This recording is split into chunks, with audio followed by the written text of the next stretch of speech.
Good morning, everyone, and welcome to another edition of Facebook Live Education from Alzheimer's Orange County. My name is Melissa Klabe, and I'm the Director of Education here at Alzheimer's Orange County, and I'm joined once again this week by Ben Allen, one of our Programs and Education Specialists. Hey, Ben. Good morning, Melissa. How are you? Doing well. Beautiful day. It is a beautiful day. Thanks. And I want to thank our sponsor, Town and Country Manor, for sponsoring today's session, as well as some of the sessions in the weeks to come this month. Town and Country is a nonprofit, faith-based continuing care retirement community, say that 5 times fast, with multiple levels of care, independent living, assisted living, 5-star rated skilled nursing and rehab, and excitedly coming next summer, 2021, a memory care community called Grace Gardens Memory Care. And they've been around for almost 50 years. They've been exemplary, top care, top quality care, and we are so thankful for their partnership and their sponsorship. And I'm putting a link in the comments. Where did it go? Hopefully it's going to post. tcmanor.com if you're interested in finding out more about them. And so today, as we do every month, Ben and I are going to be talking about what we call caring conversations. And that is simply ways to connect and communicate with our loved ones with memory loss or other cognitive changes, because we know that the same old things that we do with them don't work anymore as their perception of the world changes.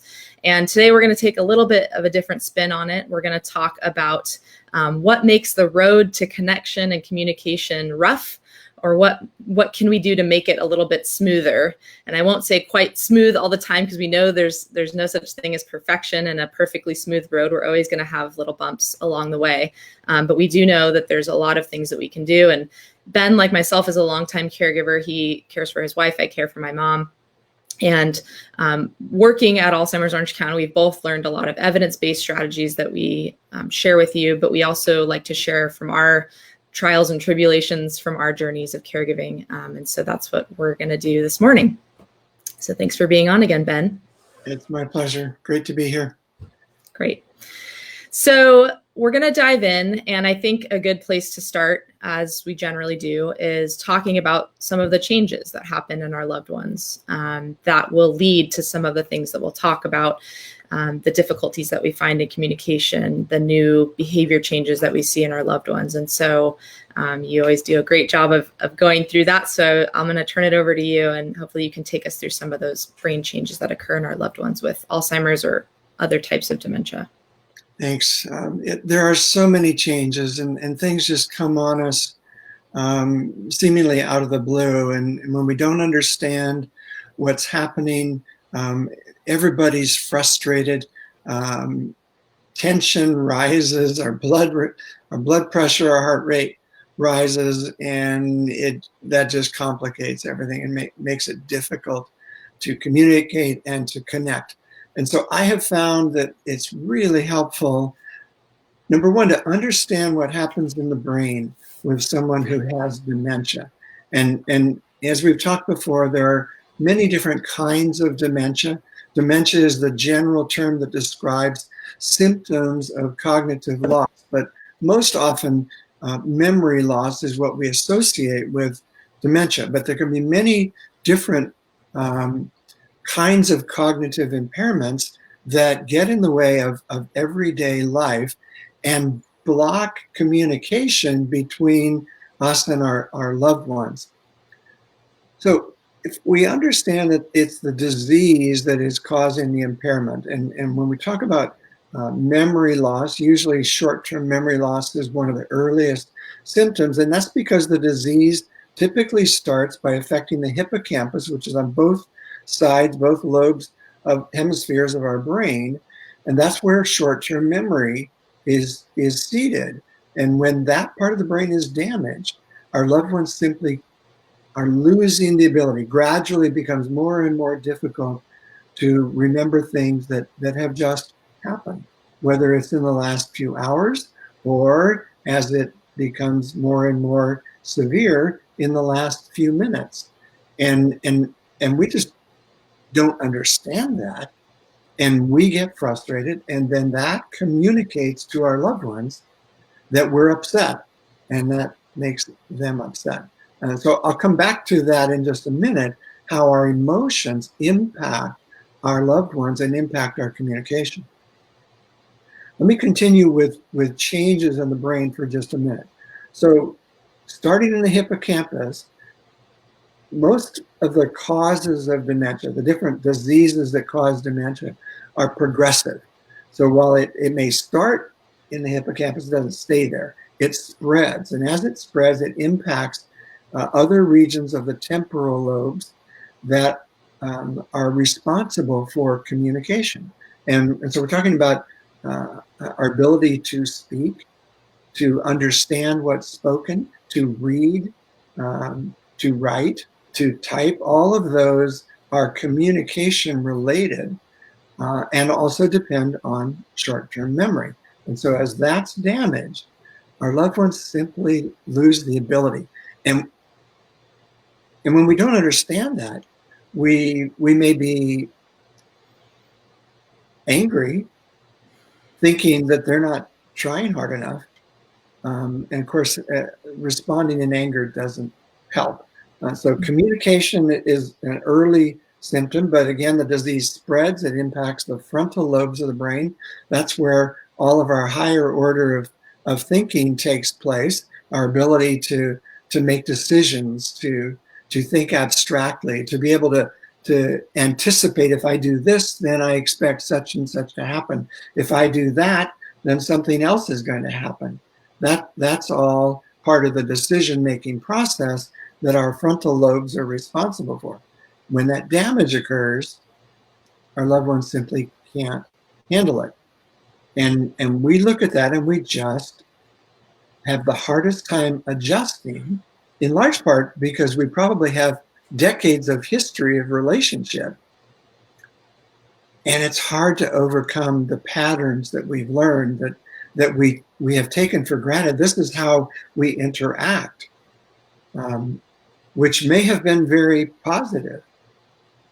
If things have been strained to begin with prior to dementia, then that just compounds the difficulty. And we see that a lot. And it's harder and harder to overcome those barriers, those stumbling blocks, those stones in the path that make the road rough. So understanding is really key.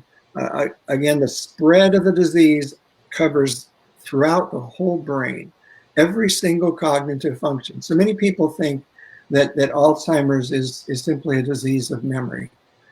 It is a progressive degenerative disease that eventually will affect the entire brain, emotional regulation, sensory perception, and toward the end of the disease, the brain stem is involved, which controls our autonomic nervous system, which tells our heart to beat, our diaphragm to expand so that we can breathe, our reflexes like swallowing, every single cognitive function.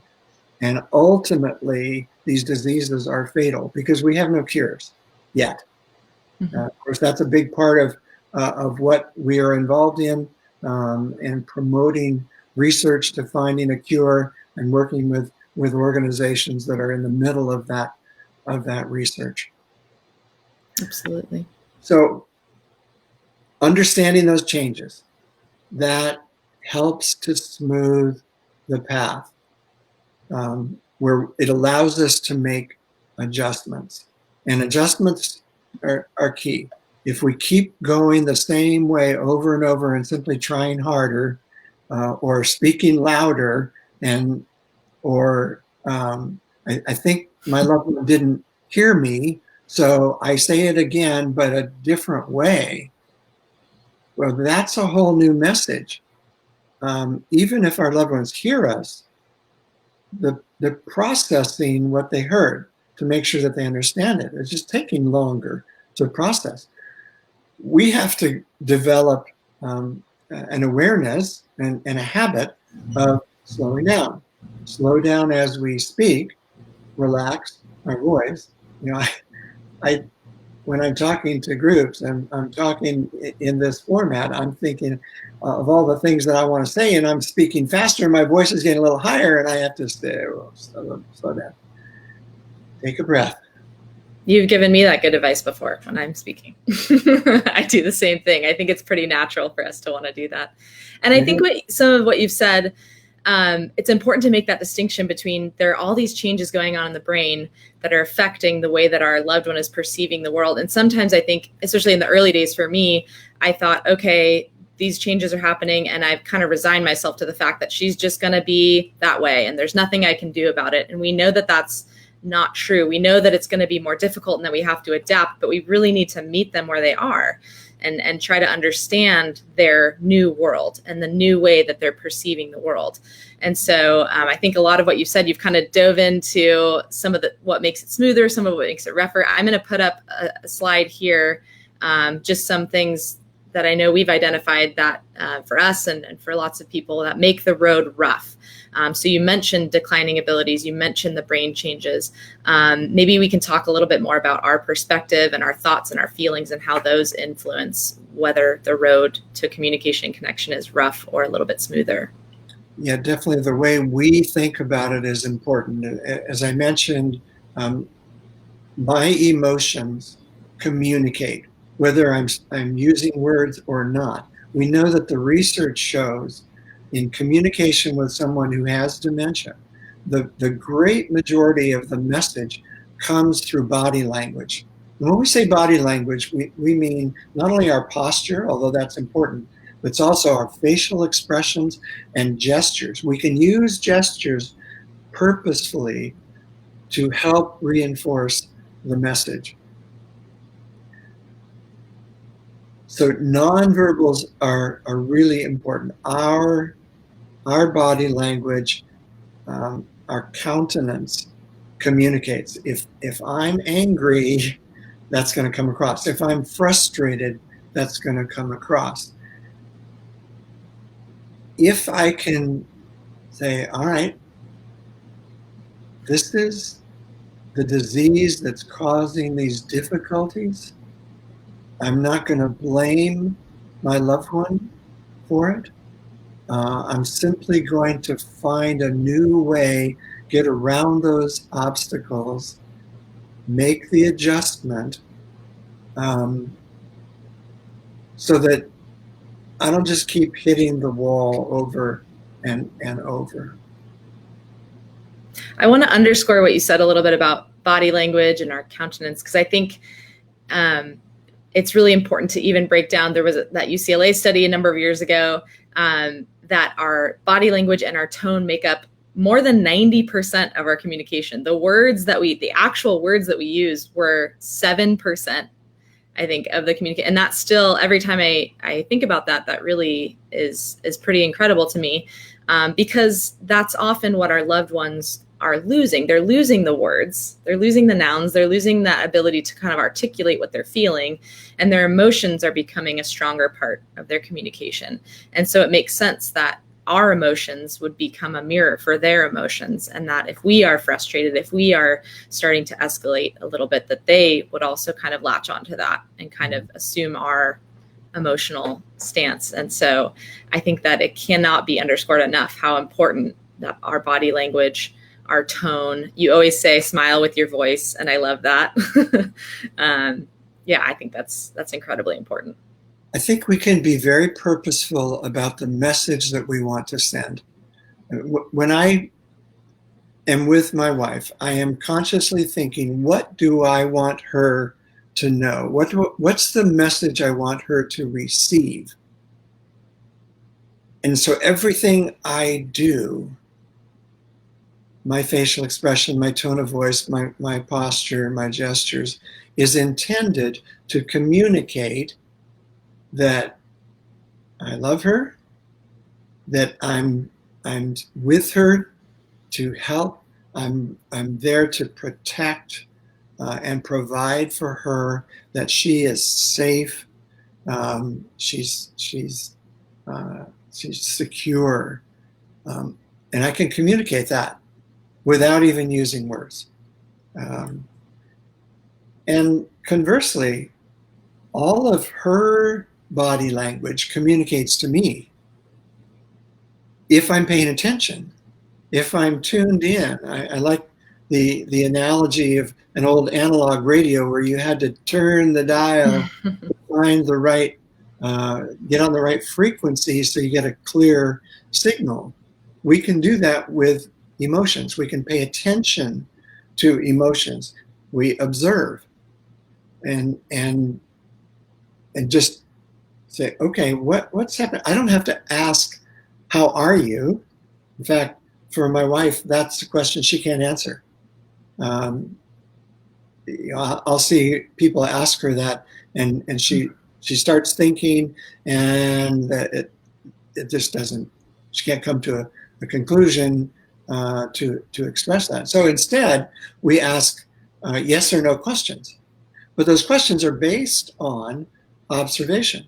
So the first thing I do is observe and see what she's telling me with her body language, and I can tell, if she's kind of closed in and downcast, she's not having a good day. And so my approach to her is to speak to her emotion and ask something like, are you having a hard day? And she goes, oh, I'm so sorry. So we pay attention to the emotions. Now, if she's up and smiling and hugging people, I already know how she's doing. She's having a great day. And so I can approach and say, are you having a good day? And she'll go, yes. So we tune in, we pay attention to those emotions and respond to the emotions. So when we respond to our loved ones' emotions, they feel understood, and then they can relax and receive the love that we're communicating to them. And that's all part of making adjustments. Yeah. We call it validating, right? We'd make sure that we're not casting judgment on what they're feeling. Their feelings are valid. And finding a way to communicate to them, I understand what you're feeling, whether that's sadness or anger or happiness or joy, kind of joining them in that, and then deciding, okay, where do we go from here? If it is a distressed type of situation, then how can we kind of turn that around? And we talk a lot about, looking for the feelings behind the communication, not just focusing on the words that they're saying, because the words might not accurately depict what they're trying to communicate to us, but really listening for the feelings. And I think that's a skill that takes time to develop. It took time for me. I think it took time for you too. And I just want that to be understood, that that's not something that we're born with. That's not something that comes innately. That's very much a learned skill. And be easy on yourself if it doesn't, happen right away. And I think the more that we're able to tune in, and I think we're jumping a little bit ahead to what makes the road smoother. So I'm going to put that up here too. I mean, obviously these things, we talk about them. They overlap a lot, but I think we can dive in a little bit to what makes the road smoother. And some of these things you've already touched on, understanding, having compassion, anticipating a difficult situation. How do we do that? That's probably one of the hardest things, again, because we have habits, we have expectations about how things will go.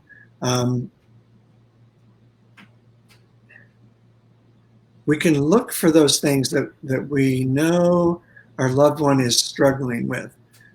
For example, in my wife's case, one of the significant impairments that she had very early on was visual perception. And that's a little unusual. Of course, everybody's symptoms are different. Lots of different causes of dementia. And so there's a lot of variety. Most people with dementia at some point will have difficulty with sensory perception, especially visual and spatial awareness, but also other senses. Hearing can be distorted, and taste and smell and touch, touch including temperature. Our loved ones will perceive the environment differently. We may walk in to the room and it's way too warm and I just want to go to thermostat and adjust it. But that may be the comfortable place for our loved ones. So that's one of the areas where we can anticipate, recognize that they're perceiving the world differently than we are. And we can accommodate. So maybe I'm wearing short sleeve shirt and shorts in the middle of winter because that's how I adjust to make the environment more comfortable for her. So with visual distortion, and it took me a long time to recognize this, there were lots of things that she simply wouldn't see. And that's because part of the difficulty is the damage to visual perception is loss of peripheral vision and loss of color contrast. And so we have to learn to look for those things that can be hazards that our loved ones won't see. And again, if we don't understand what's happening in the brain and we see our loved one bump into something and we think, what's wrong with you? Can't you see that? Well, the reality is they may not be able to see it because there's not enough color contrast. Meal times are a challenging time. Think about food on a plate. If you have white plates and you put cauliflower or mashed potatoes on that white plate, it disappears. And so we may see our loved ones kind of poking around trying to find the food. Mm-hmm. And when we recognize that, then we can make an adjustment. Maybe we use a different color of plates so that there's more contrast. I mean, so many simple things that we can anticipate. Obstacles. There may be a chair that's the same color as the carpet, and that's going to be a hazard. And it's my job. I can't expect her to see that because now I know that the brain is damaged in that area that's impairing her ability to see. We talked about language, knowing that her ability to perceive, to interpret what I'm saying and make sense out of it is changing. So it doesn't help for me to use a whole lot of words and to speak faster and louder. I need to take a breath, slow down, speak simply, keep my sentences concise, succinct, and pause. Allow time for the processing to take place. And then I'm observing. I'm looking to see if there's a sense of recognition before I move on. Absolutely. I think with anticipating difficult situations for me too, it always helps me to remember not to only pay attention when things are going south, but to also pay attention when things are good. What's different? What's different about, when we're really connecting, when we're positive, when we're in a good place, what's happening in the environment? What's happening with my approach? What happened before that?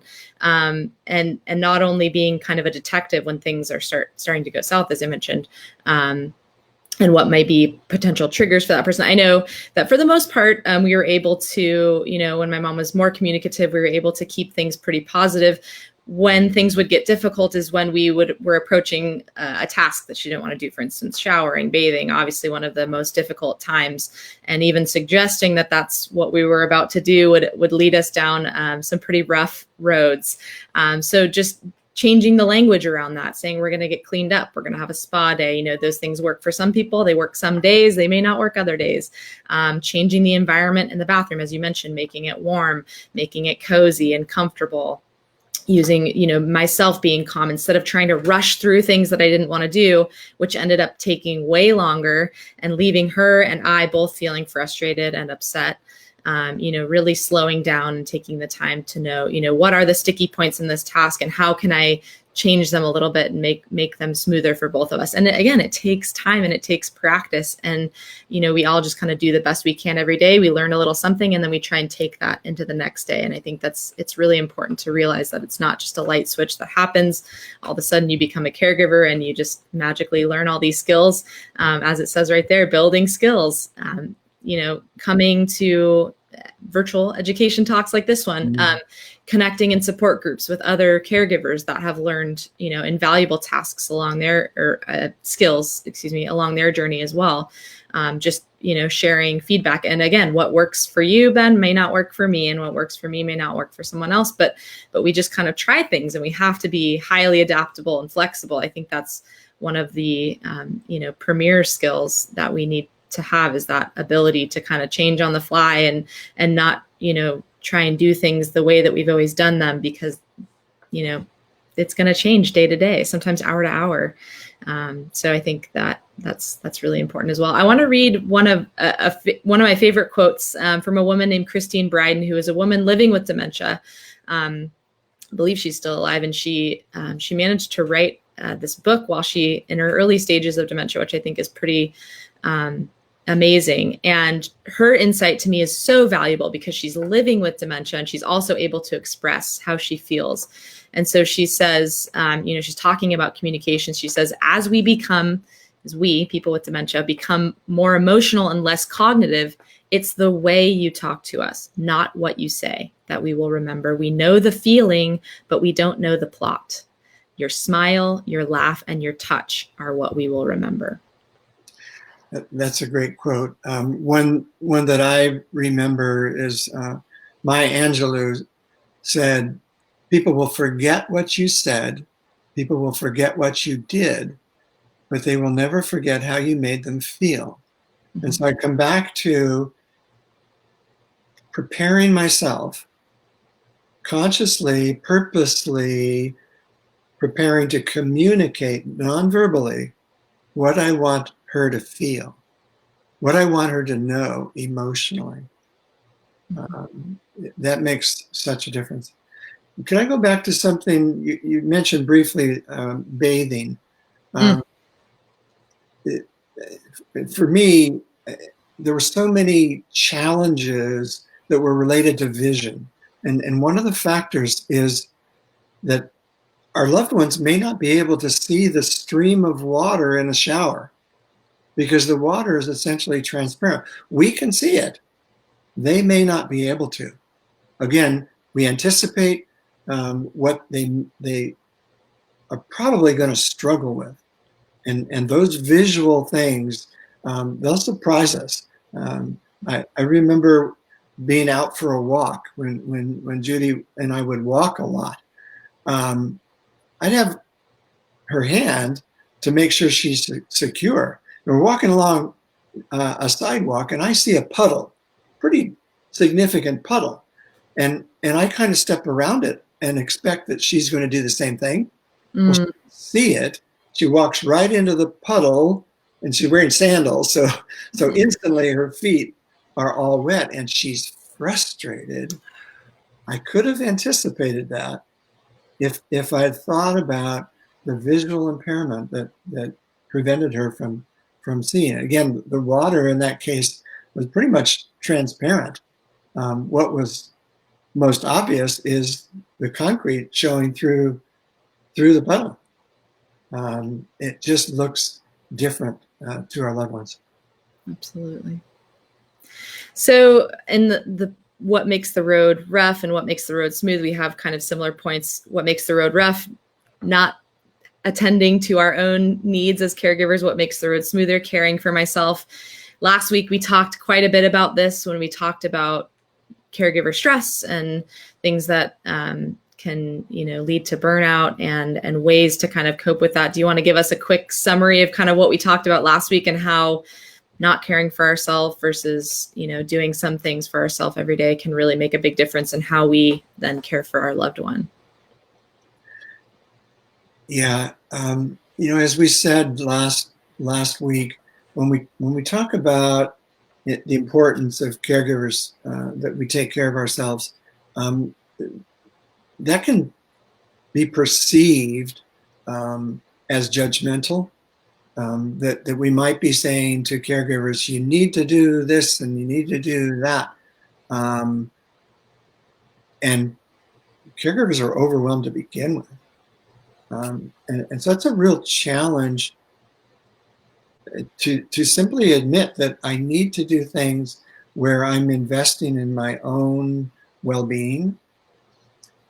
And so for me, the way I think about it is I have to look for examples of beauty in the world, whether it's the actions of other people or simply a scene that's beautiful. It might even be a photograph, like the photograph that we're using to illustrate the smooth streets.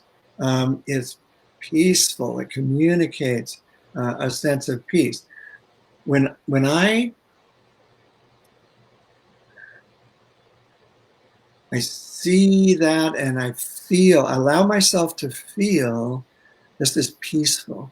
I allow myself to slow down. It may just take a few seconds and breathe. Breathing is so important. We talked about this last week. It underlies all of the other things we do. We had some key points last week, but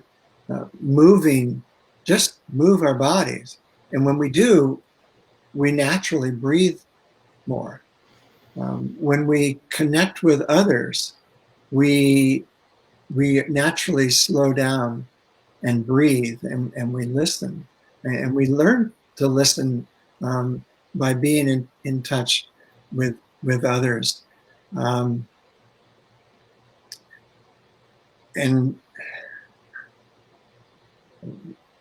I've lost track of what the other points were from last week.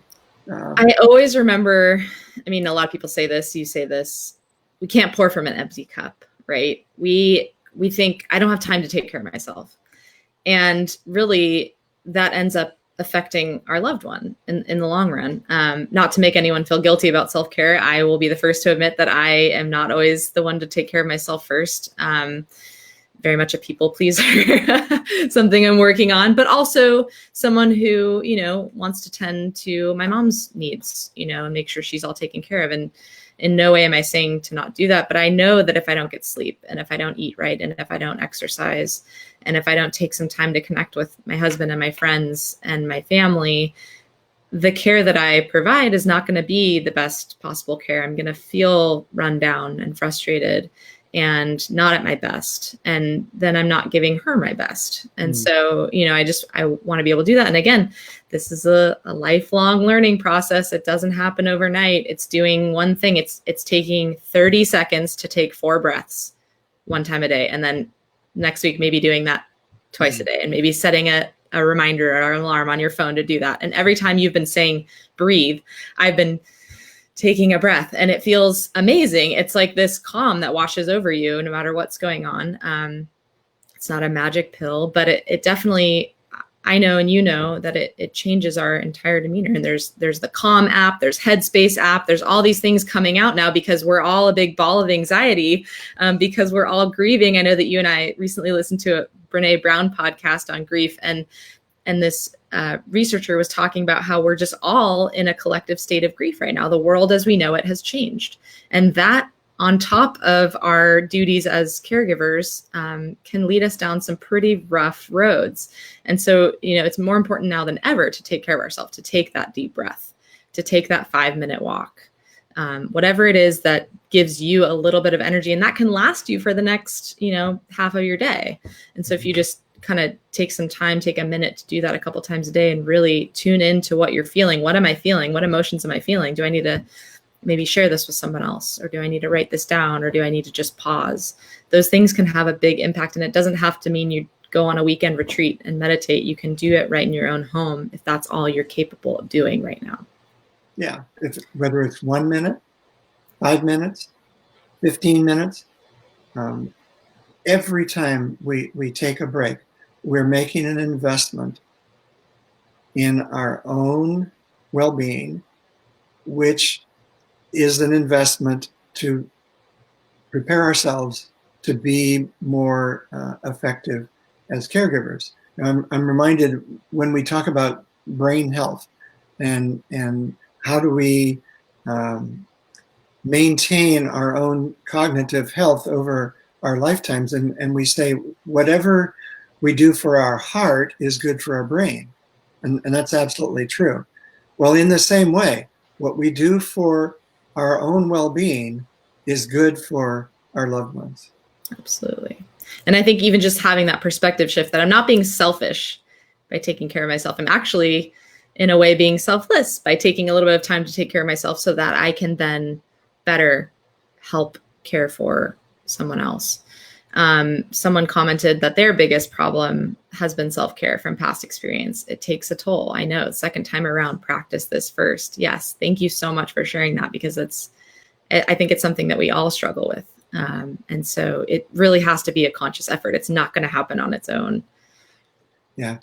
You mentioned emotions. I want to talk about that for just a few minutes. For me, it has been very helpful to identify the emotions that I'm feeling. As caregivers, our emotions are really complex. And often in our interaction with our loved ones, we're frustrated, and that frustration can come out as anger. And we talked about this last week with the illustration of an iceberg. I have it. It might be a little small for some people, but I'll put it up. Just so let me just describe the metaphor. When we see an iceberg, what we see above the surface of the water is very small relative to the total iceberg. Most of it's underneath the surface. And so the anger that we feel, that we may express, is just that tip of the iceberg. Underneath are all of the other emotions that may have been triggers that led to my expression of anger. And that may include depression and grief. And for me, it was really helpful to identify those. For me, recognizing when I was feeling overwhelmed, part of it was I'm grieving the loss of relationship. You know, the levels of intimacy that we once had that are either gone completely or rapidly fading. I'm grieving that. I may be depressed about that. And I had to acknowledge that and take steps to get connected with a counselor and over a period of months address the things that were affecting me and just weighing on me and give me that sense of depression, that sadness.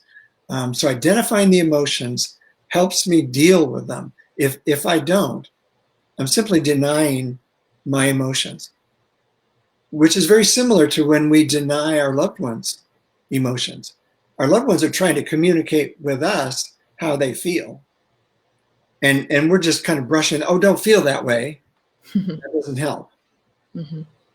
What helps is to listen and acknowledge their emotions so that they know that we care enough to listen and that we've heard them.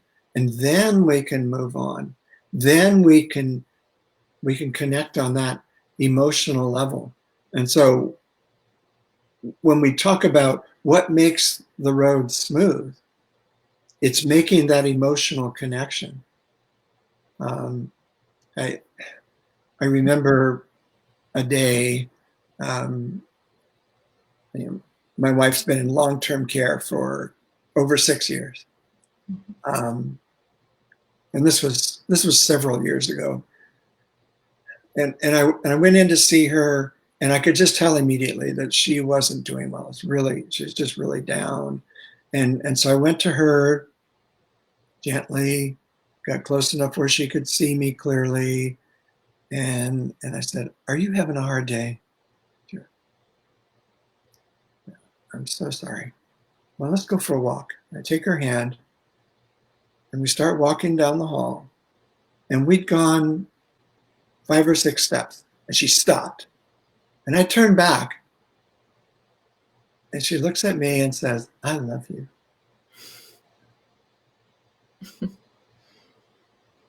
Talk about emotional connection.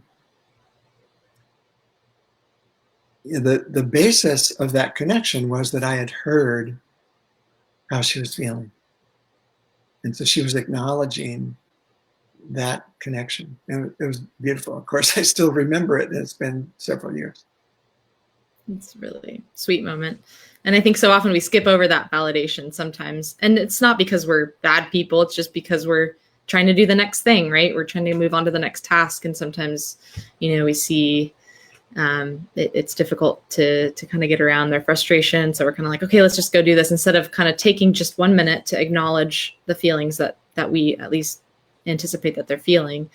And I know that in that moment, she definitely felt that connection as well. So I want to highlight a few of our resources to kind of cap off. And thanks for everyone that's been here with us and joining with your comments. And, we love bringing these sessions to Facebook so that we have a little bit of interaction in this time of kind of physical distancing and feeling a little bit isolated. We do have a webinar tomorrow that I'm pretty excited about. I'm going to put the link to RSVP here in the comments. It's on coping strategies and caregiver resiliency. It's with Dr. Miriam Galindo, who we had on here several weeks ago, and we'll have again next week. She talks a lot about how we kind of navigate the personality and behavior changes that we tend to see in our loved ones with memory loss and cognitive changes. She's wonderful. I'm so excited for tomorrow. And also we have, all the resources that we always have ongoing. We have our helpline ready to take your calls. If you just need someone to listen, if you need to bounce some ideas off of, or just having a tough day, or you need some resources, please do give us a call. Obviously, you're already here with us on Facebook right now, unless you're watching this on YouTube later. We do upload these to YouTube as well if you want to share with any friends or family. We have a closed and private Facebook caregiver support group that you can request to join, and we would love to have you there as well. And of course, we have lots and lots of resources on our website. We've started a lot of virtual Zoom support groups as well. Those are available if you just go to our website and click on virtual support groups. We're trying to expand all the ways that we can support you. If there's anything else we can do for you, please let us know. We just want to be able to connect with you guys however we can. We love our community. We love our Alzheimer's Orange County family, and we invite you to be a part of it. And Ben, any last words? Yeah, two thoughts just to follow up on caregiver support groups. That's an investment in our own well-being, and it makes a difference.